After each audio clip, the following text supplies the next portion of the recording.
Success tips. আমি কোহেলি আজকে তোমাদের ক্লাস 11 এর নতুন একটা টপিক নিয়ে আলোচনা করছি। অবশ্যই নিউ সিলেবাসে এটা রয়েছে। আজকে আমরা আলোচনা করছি ইউনিট 2 মাইক্রো ইকোনমিক্স ইউনিট 2 থেকে কনজিউমার বিহেভিয়ার, যেটাকে আমরা বাংলায় বলবো ভোক্তার আচরণ বা উপভোক্তার আচরণ। হেডিং দাও কনজিউমার বিহেভিয়ার বা উপভোক্তার আচরণ। আজকের বিষয় ডিমান্ড কার্ভ বা চাহিদা রেখা। আজকে আলোচনা করব চাহিদা রেখা নিয়ে। তোমাদের যদি বুঝতে অসুবিধা হয় বলবে, আর যদি আমার পড়ানো ভালো লাগে, আমার কাছে অনলাইন বা অফলাইন ক্লাস করতে চাও, অবশ্যই কন্ট্যাক্ট করতে পারো। কন্ট্যাক্ট ডিটেলস আমি ডেসক্রিপশন বক্সে দিয়ে রাখবো। চলো তবে শুরু করি চাহিদা রেখা। এখন আমরা আলোচনা করব চাহিদা রেখা।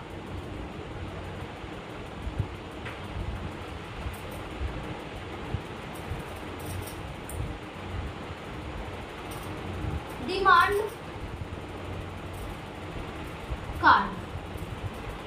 আমরা চাহিদা রেখা এটা ব্যক্তিগতই আপাতত করছি, ব্যক্তিগত বা ইন্ডিভিজুয়াল।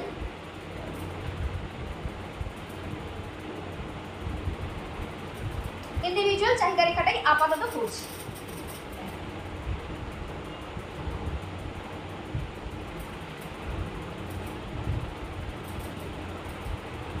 দাম ব্র্যাকেটে লিখলাম পি।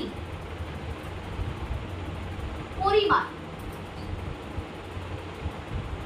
ব্র্যাকেটে লিখলাম কিউ। কিউ মানে কোয়ান্টিটি। আচ্ছা, দাম ধরো 1 টাকা, 2 টাকা, 3 টাকা, 4 টাকা।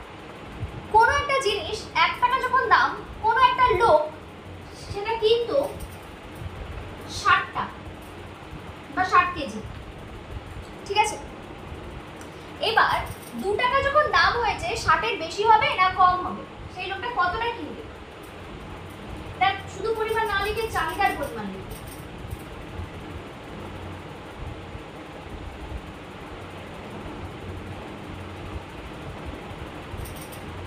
চাহিদার পরিমাণ, এটা এখানে কিউডি লিখলাম। বল, যদি 2 টাকা দাম হয়, 60-এর কম হবে না বেশি হবে? কে বলবে? বলো।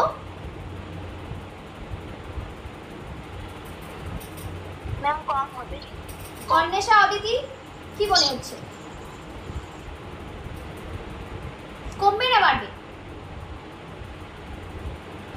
কিছু মনে হচ্ছে না? অন্বেষা, অদিতি, কিছু মনে হচ্ছে? কমবে। তো আমি এখানে মোটামুটি একটা ইজি নিলাম 50। দাম আরো বেড়েছে তাহলে এটা 40, দাম আরো বেড়েছে তাহলে এটা 30। আমি সহজ করেই দিলাম, বেশি ঝামেলার মধ্যে গেল।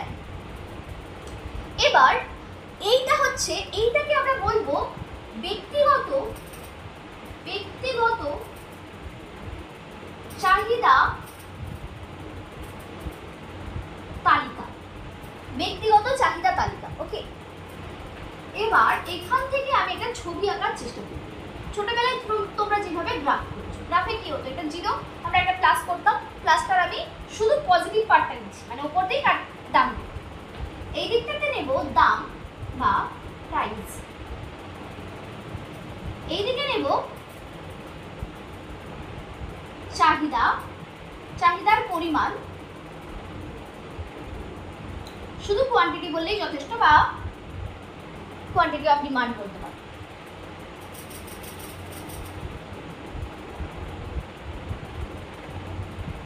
কিউ, এটা পি, এটা কিউ। এবার পিতে কি আছে? 1, একটু বড় করে দিই, 4 পর্যন্ত আছে।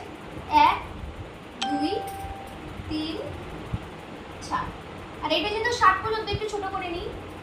10, 20, 30, 40, 50। একটুতেই হয়ে গেল। একটু জায়গা ফাঁকা রাখলে অসুবিধা হবে না। 10, 20, 30, 40, 50। এটা আশা করছি লেখা হয়ে গেছে, আমি মুছে দিলাম। 60 এখানে লিখে দিচ্ছি।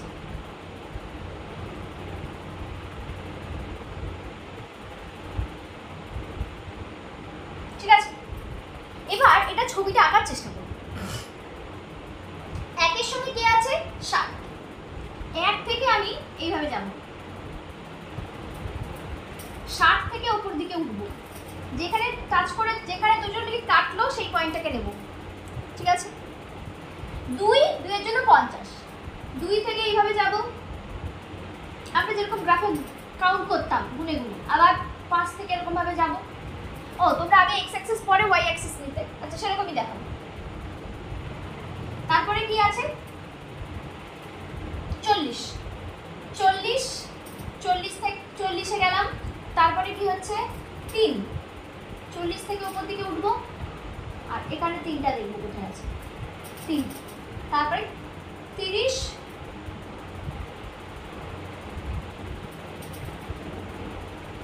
কতগুলো পয়েন্ট পেলাম? 1 2 3 4 পয়েন্ট পেয়েছি, 4টে পয়েন্ট পেয়েছি। নাম দিয়ে দিতে পারো, A B C,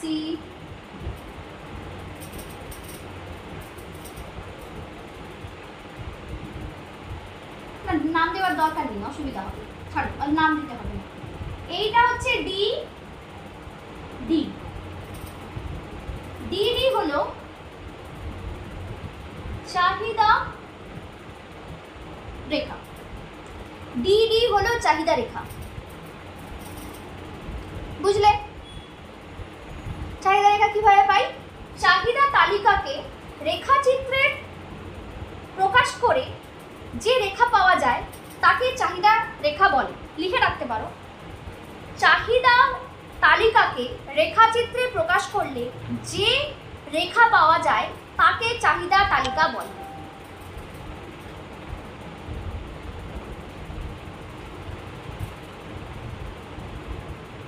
লিখে রাখো,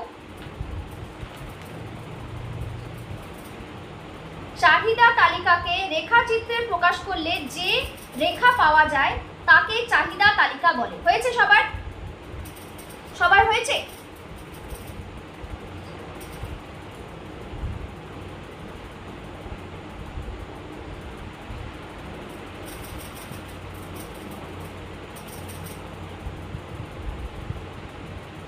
বলো, হয়েছে? কেউ তো হ্যাঁ বা ঠিক আছে। আচ্ছা, এবার চাহিদা রেখাটা দেখতে কেমন? দেখতে কেমন? তোমাদের প্রশ্ন হতে পারে এটা আবার কি প্রশ্ন, দেখতে আবার কেমন? দেখতে ভালো। আমার একটা স্টুডেন্টকে বলেছিলাম দেখতে কেমন, ভালো দেখতে।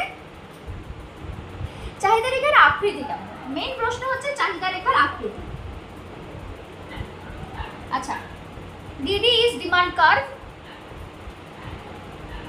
Shape of demand curve, shape of demand curve, চাহিদা রেখার আকৃতি, শেপ অফ ডিমান্ড কার্ভ, চাহিদা রেখার আকৃতি। লেখো, শেপ অফ ডিমান্ড কার্ভ, চাহিদা রেখার আকৃতি। আচ্ছা, আজকে যারা নতুন তাদের বলি, আমি বোর্ডে যা লিখবো তাই লিখবে তোমরা, কোনো জায়গায় কোনো জিনিস যেন মিস না হয়। আর যেগুলো মুখে বলে দেবো, হয়তো আমি লিখছি না, সেটাও তোমরা লিখে নেবে। চাহিদা রেখার আকৃতি বা শেপ অফ ডিমান্ড কার্ভ কেমন দেখতে? আমরা লিখি কোন দিক থেকে? বাঁ দিক থেকে ডান দিকে লিখি তো লেখার সময়। আরবি বা উর্দু সেগুলো হয়তো উল্টো দিক থেকে লিখতে হয়, কিন্তু আমরা বাংলা ইংলিশ সব কিছু মিশে লিখি বাঁ দিক থেকে ডান দিকে, তাই তো? ঠিক তো? এবার ভাবো বাঁ দিকে, ভাবো না, দেখো বাঁ দিকে কোথায় ছিল চাহিদা রেখাটা? এই দিক, এখানে। যত ডান দিকে যাচ্ছি চাহিদা রেখাটা কি হচ্ছে? যত ডান দিকে যাচ্ছি চাহিদা রেখাটা কি হচ্ছে? ওপর দিকে উঠছে না নিচের দিকে নামছে?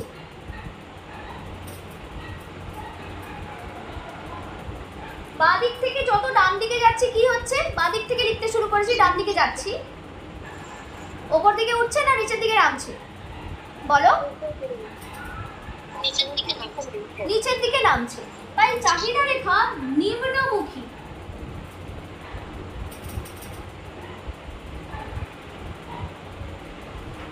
চাহিদা রেখা হলো নিম্নমুখী।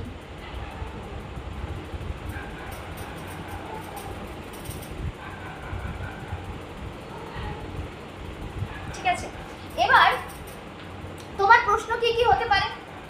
প্রথম এখানে প্রশ্ন হতে পারে চাহিদা রেখার আকৃতি ড্যাশ। সাধারণ অবশ্যই সাধারণ দ্রব্যের ক্ষেত্রে লিখে দেবে, হয়তো নাও লিখতে পারে, এমনি নর্মাল ভাবেই চাহিদা রেখার আকৃতি ড্যাশ। তোমার উত্তর হবে কি নিম্নমুখী। চাহিদা রেখার আকৃতি ড্যাশ, এমসিকিউতে আসতে পারে। চাহিদা রেখার আকৃতি ড্যাশ, নিম্নমুখী, ঊর্ধ্বমুখী, উল্লম্ব, এই হ্যানা দানা অনেক কিছু দিতে পারে। তো তোমার উত্তর কি হবে নিম্নমুখী। হ্যাঁ, এক একটা দ্রব্যের ক্ষেত্রে এক এক রকম হতে পারে, সেটা আমরা পরে আলোচনা করব। জেনারেলি নিম্নমুখী। এবার কোন দিক থেকে কোন দিকে নিম্নমুখী লিখে রাখো, কনফিউজ করার জন্য প্রশ্ন আসতে পারে। বাঁ দিক থেকে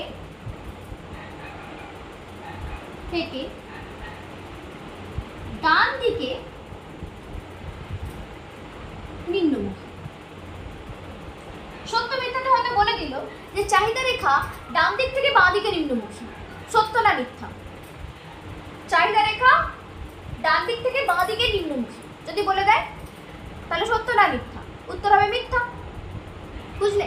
এইরকমও কনফিউজ কোয়েশ্চেন দিতে পারে। তো চাহিদা রেখাটা কি জিনিস, কি রকম, তোমরা বুঝতে পারলে, তাই তো? চাহিদার নিয়ম থেকে আসছে চাহিদা রেখা। চাহিদার নিয়মে আমাদের ছিল দাম যদি বাড়ে আমরা কম কম কিনবো, দাম বাড়লে চাহিদা কমবে, সেটাকে একটা তালিকার মধ্যে আমরা সেট করছি। সেই তালিকাকেই আমি যদি রেখাচিত্রের মাধ্যমে প্রকাশ করি, আমি পাচ্ছি চাহিদা তালিকা। চাহিদা তালিকা যে পাচ্ছি, সেই চাহিদা তালিকাটা দেখতে কেমন হচ্ছে নিম্নমুখী। কোন দিক থেকে কোন দিকে? বাঁ দিক থেকে ডান দিকে নিম্নমুখী। বোঝা গেল? আশা করছি আমার পড়ানো বুঝতে পেরেছো। বুঝতে অসুবিধা হলে অবশ্যই বলবে। আর যদি আমার পড়ানো ভালো লাগে, আমার কাছে যদি অনলাইন বা অফলাইন ক্লাস করতে চাও, অবশ্যই কন্ট্যাক্ট করতে পারো। কন্ট্যাক্ট ডিটেলস ডিসক্রিপশন বক্সে দিয়ে দিচ্ছি। Thank you.